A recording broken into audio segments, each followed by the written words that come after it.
왜 기분이 좋을까 생각을 해봤어요. 출중한 인물도 아니시고 또 매력이 넘치시는 것도 아니고, 이거 지금 제가 디스 치는 겁니다. 네. 그냥 김기영님 훌륭하십니다 그러면 안 우시잖아요. 근데 디스를 치니까 웃잖아요. 이 디스의 위력입니다. 김기영님을 제가 좋아하는 이유, 그리고 멋지게 생각하는 이유는 얼굴에 항상 미소가 있다는 것입니다. 얼굴에 미소가 있다는 것은 긍정적인 마인드를 가지고 있다는 것이죠. 항상 좋은 에너지를 발산하시기 때문에 제가 왠지 뵙기만 해도 좋아요. 네. 바와 함께 산 적도 없고 그렇다고 저한테 선물한 것도 없지만 이것도 디스입니다. 웃게 하려고 하는 겁니다. 그렇다고 불편하시게 생각하시는 분도 아니시잖아요. 그죠? 네네. 장난기가 있어야 재미있어요. 그래서 장난기를 발동하라는 말씀을 드리고자 오늘 디스를 쳐봤습니다. 네, 무례했다면 용서해 주시 바랍니다. 근데 예의 깍끗하게 이렇게 갖추면요 재미가 없어져요. 가끔은 무례한 듯한 디스도 때론 필요하다는 것입니다. 인정하십니까? 네. 오늘 제가 디스 친 거에 대해서 하자 없죠? 그럼요. 네, 나오라고 해서 저 뭐 이렇게 구박하실 거 아니시죠? 네, 감사합니다. 스피치에 5대 요소가 있습니다. 첫 번째가 페이스입니다. 그런데 김기영님은 지금 페이스가 되는 거예요. 페이스, 밝은 표정. 네, 이미지 메이킹을 위해서 밝은 표정을 지라는 것은 결코 아닙니다. 제가 왜 페이스를 강조할까요? 얼굴 표정이 친밀감을 돈독하게 합니다. 무뚝뚝한 표정 접근하기 힘들잖아요. 그쵸? 알고 보면 부드러운 여자입니다. 라는 광고 카피가 떠오르긴 하지만 알려고 하지 않습니다. 이게 구두쇠 효과입니다. 사람들은 보이는 대로 보일 뿐이죠. 내가 잘 보려고 노력하지 않는다는 겁니다. 구두쇠 효과라고 합니다. 그 다음에 초도 효과라고 있습니다. 초도 효과. 초도 효과는 뭐냐면 첫 인상이 각인되면 10년 갑니다. 네. 선택이 10년 갑니다라는 말도 있습니다만 첫 인상이 10년 갑니다. 그걸 초도 효과라고 합니다. 그래서 잘 보여야 됩니다. 그래서 면접 볼 때 사람을 만날 때 어떻게 하나요? 네, 헤어 디자인, 또 피부 관리, 또 어떤 옷을 입을까 고민하지 않습니까? 초도 효과 때문에 그렇습니다. 초도 효과보다 더 엄청난 효과가 있는데 그거는 천말 효과입니다. 천말이 각인되거든요. 네. 오늘 기분이 어떠신가요? 꿀꿀합니다. 어제 밤을 설쳤더니 아주 컨디션이 엉망입니다. 그러면 이 사람은 좀 뭔가 정리가 안 된 듯한 느낌 받잖아요. 네, 오늘 당신을 만나기 위해서 최고의 컨디션을 취했습니다. 그럼 어떤 느낌일까요? 와, 준비성을 철저하고 그리고 나를 위해서 뭔가 준비를 해왔군. 이런 느낌, 굉장히 좋은 느낌을 받게 하거든요. 그래서 첫말, 첫 효과, 이걸 초도 효과라고 합니다. 그 다음에 또 하나가 있습니다. 부정적 효과가 있습니다. 김기영님 뭐로 보나 흠잡을 데가 없어요. 네? 그렇죠. 근데 사람들은 긍정적인 면을 보려고 하는 게 아니라 부정적인 면을 봅니다. 좀 늦게 오셨잖아요. 저분이 좀 게으름 먹고 하냐? 왜 좋은 것 막 99개가 됐는데 나쁜 요소 한 가지를 가지고 트집을 잡냐고요. 사람들은 부정적 요소를 더 예의주시합니다. 어린아이들도요, 엄마 뱃속에서 나오면 응애 하고 나오잖아요. 그러면 너무 기뻐합니다. 네. 물고 나오고 주변 사람은 기뻐하고 돌아갔을 때는 어떻게 되나요? 슬퍼해야 되는 것입니다. 기뻐하고 슬퍼하고. 네. 잘 돌아갔다 하고 웃으면 안 되잖아요. 잘 되졌다 하면 안 되잖아요. 그놈 아주 빨리 돌아갔다 이런 말을 들으면 안 되잖아요. 정말 귀한 분 돌아가셨다 해야 되지 않겠습니까? 자, 그래서 어린아이들은 처음에 가장 먼저 배우는 게 맘마, 쭈쭈 이런 거죠. 그 다음에 안 돼, 이걸 배우면 돼요. 안 돼. 부정적인 말부터 배우는 거예요. 좋은 말 많은데 왜 부정적인 말부터 배울까? 하는 것이죠. 네. 자, 그래서 페이스가 중요하다는 걸 지금 강조하기 위해서 여러 가지를 말씀을 드린 것입니다. 얼굴 표정이 밝으면 굉장히 호감을 갖게 합니다. 호감도를 높일 수 있습니다. 근데 그보다 더 중요한 게 있답니다. 얼굴 표정이 밝으면 마음도 밝다는 거죠. 유연성입니다. 내가 여유 있다는 증거입니다. 얼굴이 굳어 있으면 긴장되어 있다는 증거입니다.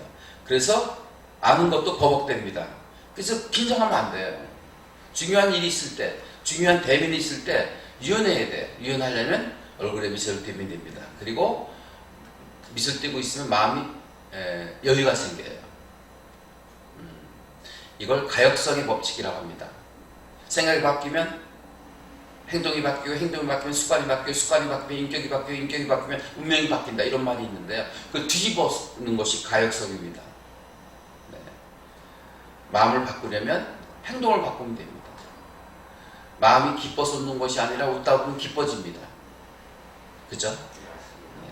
그러니까 행동을 바꾸는 거예요. 얼굴 표정이 밝으면 마음의 여유가 생깁니다. 얼굴 표정이 긴장되어 있으면 움츠러듭니다.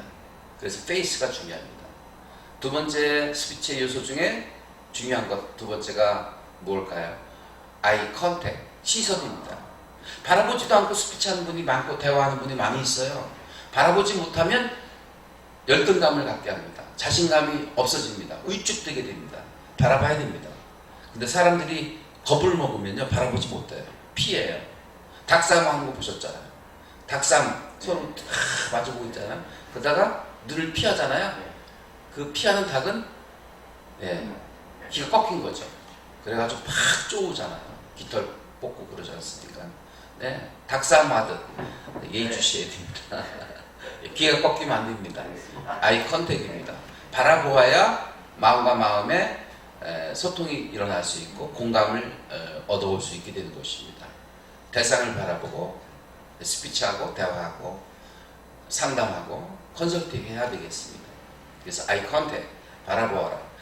눈을 마사지하라. 눈빛으로 마사지하라. 이런 뜻이 되겠습니다. 그럼 세 번째는 뭘까요? 세 번째는 제스처입니다. 제스처를 쓰면 내 스스로 그 주제에 몰입될 수 있습니다. 그리고 스피치의 온도를 높일 수 있게 되겠습니다. 열정을 쏟아부을 수 있습니다. 그래서 열광의 도가니로 몰아붙일 수 있게 되는 것입니다. 밋밋하게 서가지고 하면 온도가 낮아집니다. 열정도 떨어집니다. 어조도 단조로워집니다. 그래서 듣는 이로 하여금 집중도를 높일 수 없게 되는 것입니다. 집중도를 높이려면 제스처를 사용해야 됩니다. 이 제스처는 스피치의 내용을 강조하게 쓰기도 하지만 스스로 열정을 높이기 위한, 그리고 스피치의 온도를 높이기 위한, 그리고 청중과 함께 편원일체가 되기 위한 중요한 도구 중에 하나입니다. 근데 많은 이들은 제스처를 사용하지 않습니다. 사석에서는 막 쓰거든요. 왜냐하면 몰입되어 있으니까 쓰는 거예요. 자기도 모르게 쓰는 게 제스처여야 됩니다. 의도적으로 제스처 쓰기도 하지만 그냥 몰입되어 있으면, 무아의 경직에 빠지게 되면 제스처가 나오는 법입니다. 예, 그래서 제스처를 쓰는가 안 쓰는가를 보면 그 사람을 읽을 수 있습니다. 아, 지금 몰입되어서 열정적으로 표현하고 있는가, 아니면 형식적으로 말을 하고 있는가를 판단할 수 있습니다. 저는 스피치의 달인, 스피치의 프로는 제스처를 써야 되는 것입니다. 제스처를 쓰지 못하는 스피커는 아마추어에 불과한 것입니다. 우리 김병님은 제스처를 사용하고 계십니까? 많이 쓰고 계시잖아요. 훌륭하십니다. 근데 조금 의도적으로 쓰시는 것 같아요. 좀 더 의도적인 아닌 그냥 감각적으로 감정을 불어넣어서 나도 모르게 무아의 경지 속에서 제스처를 쓰는 것이 정말 멋져 보이고요. 그리고 열광을 얻어낼 수 있게 되는 것입니다. 네, 지금 제가 뭘 말씀드렸죠? 페이스, 그 다음에 아이 컨택, 그 다음에 제스처. 또 하나 뭐가 있을까요? 보이스. 보이스입니다. 보이스. 뭐니 해도 스피치는, 말은 언어로 전달하잖아요. 물론 비언어도 중요합니다. 메라벤 교수가 말하는 내용이 7%, 전달하는 방식이 38%, 그래서 45%가 언어적인 요소고 나머지 55%가 비언어적 요소다. 어떤 표정으로, 어떤 태도로 어떤 마인드로 임하고 있는가를 느낌으로 받아들인다는 것이죠. 네. 머리로 이해하는 것 45%, 가슴으로 이해하는 것 55% 이렇게 말씀드릴 수도 있겠습니다. 그래서 보이스 중요한데요.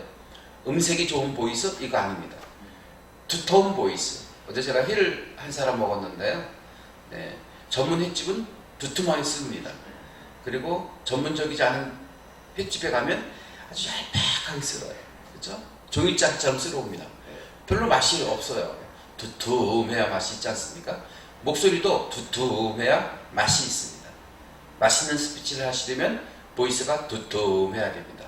볼륨감이 있어야 됩니다. 그렇게 하려면 목을 당기시고 네, 턱을 당기시고 네, 구강을 열으시면 됩니다. 이러면 훨씬 더 볼륨감이 있고 네, 두툼한 보이스를 낼 수 있게 되는 것입니다.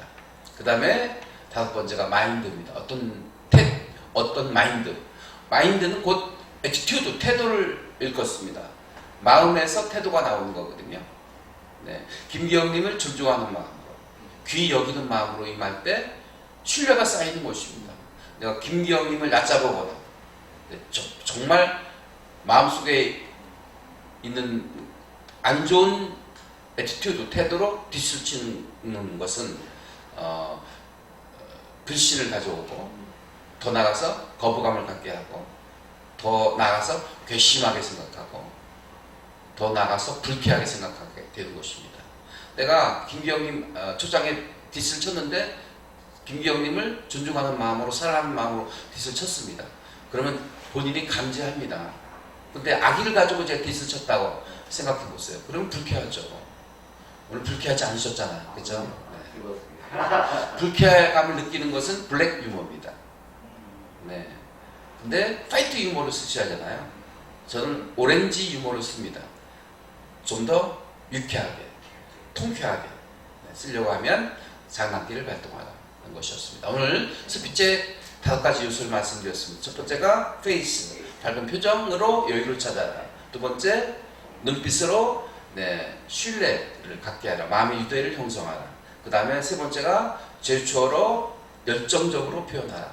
그래서 서로 흥분의 도가니, 열광의 도가니를 만들어낼 수 있게 되는 것이다. 그 다음에 보이스 말씀드렸습니다.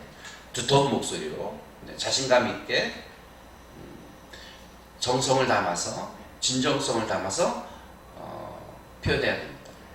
가식적인 혹은 진정성이 없는 보이스는 바로 드러나거든요. 들통나고 맙니다. 그렇죠?